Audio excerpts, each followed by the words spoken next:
बिस्मिल्लाहिर्रहमानिर्रहीम इय्याक नअबुदु व इय्याक नस्तईन। तो गाइज़ फाइनली अभी हम आहिस्ता आहिस्ता फोर्थ ईयर के ऊपर कन्वर्ट हो रहे हैं। तो स्पेशल पैथोलॉजी जो है ना, वो सबसे पहले जो वोटिंग हुई ना, ठीक है, उसके अंदर यही डिसाइड किया स्पेशल पैथ में हमारे पास हेमाटोपोइटिक और लिम्फाइड सिस्टम जो है ना, इसको सबसे पहले हम डिस्कस करेंगे। ठीक है, जितना को मुझे आता है, ठीक है, जितना हमारे टीचर्स ने हमें बताया था, नो डाउट कि ये चैप्टर 11 है ना, ठीक है, स्पेशल पैथ का। तो 1947 वाली किताब है, देख के परेशान नहीं होना, मैंने भी किसी से ली थी सीनियर से। और यहाँ से हम पहले एनीमियाज़ भी करेंगे इसके अंदर, ठीक है। रेड सेल डिसऑर्डर्स तो आपको आना ही चाहिए हर सूरत, क्योंकि ये अब पाकिस्तान की जो है ना, वो एनीमिया वाली बीमारी जो है ना, मैं कहता हूँ नेशनल बीमारी बन चुकी है आलमोस्ट। एक तो न्यूट्रिशनल डेफिशिएंसी इतनी ज़्यादा है, उसके अलावा ये है, ठीक है। तो एनीमिया का टॉपिक था, इस वजह से ये थोड़ी सी यहाँ रेड लाइट्स यूज़ की गई हैं। मुझे पता है बहुत हैवी वाले कमेंट्स आने वाले हैं, कोई सुहाग रात वाले चक्कर सीन नहीं है, ठीक है। तो यार हमें बस ना, हम करेंगे हेमाटोपोइटिक और लिम्फाइड सिस्टम को एक सीरीज़ वे के अंदर। सबसे पहले हम ना इसकी नॉर्मल वैल्यूज़ देखेंगे, सही है। उसके बाद हम उसको MCV की वैल्यू कितनी, MCH कितनी होती है, और कौन कौन से टेस्ट हैं जो हम एनीमियाज़ के लिए डिटेक्ट करते हैं। एनीमिया की टाइप्स बहुत इंपॉर्टेंट है MCQ पॉइंट ऑफ व्यू से, इस वजह से। इन शॉर्ट जितना मुझे आता है वो मैं आपको डिलीवर कर दूंगा। बाकी आप जो है ना, वो कमेंट सेक्शन में ऐड करना चाहें कुछ भी तो वो कर सकते हैं। एम मिलजुल के यार हम कर लेंगे इसको, कोई इतने हैवी लेक्चर है नहीं, सही है। तो सबसे पहले तो वहाँ पे जो है ना, वो हीमोस्टेटिक डीरेंजमेंट जो है ना, वो कहता है कि रिजल्ट इन हेमोरेजिक थेसिस हो गया ना, मतलब ब्लीडिंग डिसऑर्डर जितने भी होते हैं वो। तो ये पहली वाला जो है ना, वो चैप्टर अमूमन MA है, बस इसके अंदर छोटी मोटी B सेल जो है ना, वो auto antibodies engage the component of the RBCs, ठीक है। ऑप्सोनाइजेशन का कंसेप्ट है, ये आपने सारा पढ़ा हुआ है उसके अंदर। लेट मी फोकस इट यार, ओके। अब हमारे पास पेशेंट डायग्नोज विद लिम्फोमा और वो सारे का सारा हमारे पास। फिर साइटोपिनिया क्या होता है, अगर आपका ब्लड सेल काउंट लो हो जाए, पीनिया जहाँ भी लफ्ज़ आ जाए तो वो लो ब्लड काउंट को जो है ना, वो डिटरमाइन करता है। अब हमारे पास रेड सेल डिसऑर्डर्स के अंदर जो है ना, वो डिसऑर्डर ऑफ RBCs जो है ना, वो कह रहा है कि एनीमिया से रिलेटेड है, सही है। अब लेस कॉमनली पॉलीसाइथीमिया, मतलब अगर तो कम हो RBCs का लेवल, उसे हम कहेंगे एनीमिया। लेकिन अगर वो उसका लेवल ज़्यादा हो जाए तो वो हमारे पास क्या होगा, पॉलीसाइथीमिया, ठीक है। तो अमूमन ये पाकिस्तान और इस तरह जो बांग्लादेश हो गया, इंडिया हो गया ना, इन इलाकों में जो है ना, न्यूट्रिशन डेफिशिएंसी इतनी कम है, ठीक है। इतनी न्यूट्रिशन डेफिशिएंसी है ना, तो जिसकी वजह से लोग बेचारे प्रॉपर डाइट नहीं खा पा रहे, तो उनको जो है ना, वो अमूमन एनीमिया ही होता है। बहुत कम केसेस है कि उनका खून बहुत ज़्यादा, हाँ ये अबनॉर्मेलिटीज़ हो सकती हैं, कोई कैंसर हो सकता है जिसके अंदर वो RBCs का काउंट हमारे पास इंक्रीज़ कर जाए, वरना ऐसा कोई इतनी उम्मीद नहीं होती, ठीक है। तो एनीमिया जो है ना, वो रिजल्ट करता है किस किस वजह से हो सकता है, वो कहता है ब्लीडिंग हो गया, इंक्रीज्ड R सेल डिस्ट्रक्शन हो गया, डिक्रीज्ड R सेल, या तो वो बन ही कम रहे हैं या वो टूट ज़्यादा रहे हैं, मतलब खर्चे ज़्यादा हैं, ठीक है, और उसके जो है ना आमदनी कम है, मतलब बन कम रहे हैं और वो टपाटप टूटते जा रहे हैं। तो इसको हम कहेंगे कि वो रिज़ल्ट कर जाता है इसी के बारे में। बाकी भी वो कह रहा है कि हमारे पास इन सम एंटाइटीज ओवरलैप्स करो, जिसके अंदर थैलेसीमिया में, जहाँ वो कह रहा है कि थैलेसीमिया में क्या होता है, reduce R cell production and early destruction give rise to anaemia. Thalassaemia में वो कह रहा है कि जो सेल बनते हैं ना, वो जल्दी जो है ना, वो डिस्ट्रॉय हो जाते हैं, बनते हैं टूटते हैं, बनते हैं टूटते हैं, मतलब बन भी रहे हैं लेकिन फिर टूट भी उसी हिसाब से रहे हैं, अपनी मेच्योर लाइफ को कंसीव नहीं कर पा रहे ना, ठीक है। तो विद एक्सेप्शन जो होता है ना, वो कह रहा है कि क्रोनिक रीनल फेलियर हो गया, क्रोनिक इन्फ्लामेशन हो गया, इस वो लीवर की जितनी भी बीमारियां हैं या फिर इन्फ्लामेशन वाली, वो एक्सेप्शन के साथ आ जाती हैं। अब क्लासिफिकेशन ऑफ एनीमियाज़ के ऊपर हम आते हैं, ठीक है।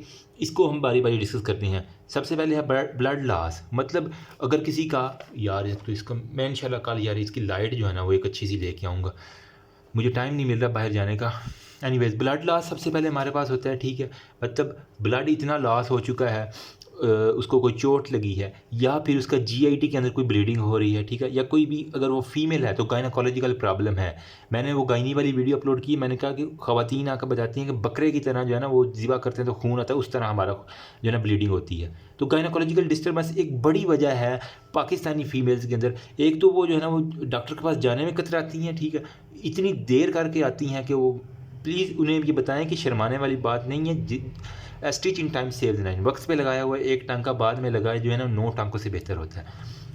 उसके बाद इंक्रीज डिस्ट्रक्शन, जिसके अंदर हीमोलिटिक एनीमिया, मतलब वो टपाटप टूटते जा रहे हैं, टूटते जा रहे हैं, टूटते जा रहे हैं। फिर इंट्रिंसिक जो एबनॉर्मेलिटी, मतलब इंट्रा कार्पस्कुलर, इसके अंदर क्या होता है, या तो वो हेरिडिटरी होता है, मतलब कुछ लोगों के ना वो एक आपने रॉयल फैमिली देखी होगी ना, उसके अंदर वो एक बीमारी थी, ठीक है, उसके अंदर ब्लीडिंग बहुत ज़्यादा होती है, तो उस वजह से भी उनको भी एनीमिया का बहुत ज़्यादा खतरा होता है। फिर इसके अलावा हमारे पास मेम्ब्रेन एबनॉर्मेलिटी, मतलब जो आरबीसीज बना है उसकी मेम्ब्रेन ही जो है ना वो इतनी ताकतवर नहीं है, तो उसकी वजह से हमारे पास मेम्ब्रेन स्केलेटल प्रोटीन हो गया, सफीरोसाइटोसिस, मतलब जो बाइकन केव होता है ना आरबीसीज, अमूमन अगर मैं साइड से देखूँ तो बाइकन केव इस तरह करके आपको नज़र आता है ना, लेकिन वो फिर गोल बिल्कुल हो जाता है, तो वेसल के अंदर से गुजरना मुश्किल है, तो वो कड़क करके टूट जाएगा। अच्छा, फिर हमारे पास क्या है, एंजाइम की डेफिशिएंसीज हो जाती हैं, जिस तरह हमारे पास हेक्सोज है, मोनोफॉस्फेट शेंट, ग्लूकोज 6 फास्फेट जो होता है ना, इसकी डेफिशिएंसी हम आगे डिस्कस करेंगे। फिर हमारे पास एक्सट्रिंसिक में एक्स्ट्रा कार्पस्कुलर एबनॉर्मेलिटीज़ जितनी भी आ जाती हैं ना, ठीक है, वो सारे की सारी हम डिस्कस कर लेंगे। And then in the last, ठीक है, एंटीबॉडीज़ मीडिएटेड होती हैं, ठीक है, मतलब वो एंटीबॉडी खुद ही ऐसी बनना शुरू होती है जो कि सेल को डिस्ट्रॉय करना शुरू कर देंगी। फिर हमारे पास एडियोपैथिक होती है, कुछ हमारे पास ड्रग एसोसिएटेड होती हैं। फिर हमारे पास माइक्रो एंजियोपैथिक हो गया, हीमोलिटिक एनीमिया, सारे डिस्कस करेंगे। सबसे पहले तो आपने घबराना नहीं है। फिर डिफेक्टिव कार्डिक वाल्स हो जाते हैं, या फिर इन्फेक्शन, जिस तरह मलेरिया हमने पैरासाइटोलॉजी का लेक्चर लिए थे ना, ठीक है, तो उसके अंदर हमने पैरासाइटोलॉजी के अंदर आए थे, हाँ, तो मलेरिया का जब था ना प्लाज्मोडियम मलेरियाई, तो वो क्या करवा रहा था, वो हमारे पास ब्लैक वाटर फीवर करवा रहा था ना, ठीक है, तो हमारे पास वो ब्लैक वाटर फीवर करवा रहा था। वजह क्या था, उसके अंदर हमने कहा था कि ये हीमोलिटिक एनीमिया करवा देता है, जिसकी वजह से वो बहुत ज़्यादा टूटते हैं आरबीसीज, और उसकी वजह से हमारे पास ब्लैक वाटर जो है ना वो फीवर, इसको कालादार फीवर, उसके साथ हमने कंपेयर किया था लिशमेनिया के साथ, सारे का सारा मुझे अभी तक याद है वो। अच्छा, उसके बाद हमारे impaired cell are red cell production, इसके अंदर डिस्टर्ब मतलब प्रोलिफरेट नहीं हो रहा, डिफ्रेंशिएट नहीं हो रहा स्टेम सेल से। ए प्लास्टिक एनीमिया, मतलब उसकी बोन प्लास्टिक जहाँ भी आ जाए ना, ए प्लास्टिक, तो ये हड्डी से रिलेटेड है, ठीक है, प्लास्टिक की हड्डी, यूँ याद कर लेना आप। फिर हमारे पास एरिथ्रोब्लास्ट जो होता है ना, उसकी मैचुरेशन हो गया। एरिथ्रोब्लास्ट जो होता है ना वो अर्ली होता है, जहाँ से मैच्योर हमने बनाने होते हैं। एरिथ्रोब्लास्ट जहाँ पे होता है वो फार्मिंग सेल होते हैं, सारे के सारे ब्लास्ट जहाँ पे आ जाए। Anaemia of the renal failure, erythropoietin, हाँ, ये जो डायलिसिस के पेशेंट होते हैं, इनके अंदर आपने अमूमन देखा होगा कि बहुत ज़्यादा ना एनीमिक होती हैं। वजह क्या है, उनकी किडनी सही वर्क नहीं कर रहे, वहाँ से एरिथ्रोपोइटिन नहीं रिलीज़ हो रहा, तो इनको हम एपोकाइंस के इंजेक्शन जो है ना वो उनकी डायलिसिस मशीन के अंदर जो है ना वो डायरेक्टली इंजेक्ट करती हैं आफ्टर डायलिसिस।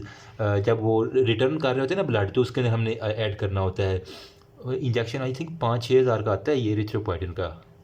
सेहत का ख्याल रखा करो ज़रा। डिफेक्टिव हीमोग्लोबिन सिंथेसिस हो गया। फिर हमारे पास हीम सिंथेसिस होता है, बल्कि मेरे पास पड़ा भी हुआ है, मैं दिखाता हूँ, 1 मिनट। यस, मिल गया मुझे।